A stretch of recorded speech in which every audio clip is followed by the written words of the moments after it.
அபய குரல் கொடுத்த அந்த நேரம் ஓடி வரும் சமயபுரத்து ஆத்தா.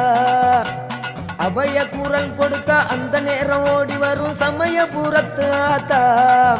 அம்மா அருள்மிகு சன்னதிக்கு ஒரு முறை வந்தாலே துன்பமெல்லாம் பறந்துடுங்க ஆத்தா. அம்மா அருள்மிகு சன்னதிக்கு ஒரு முறை வந்தாலே துன்பமெல்லாம் பறந்துடுங்க ஆத்தா.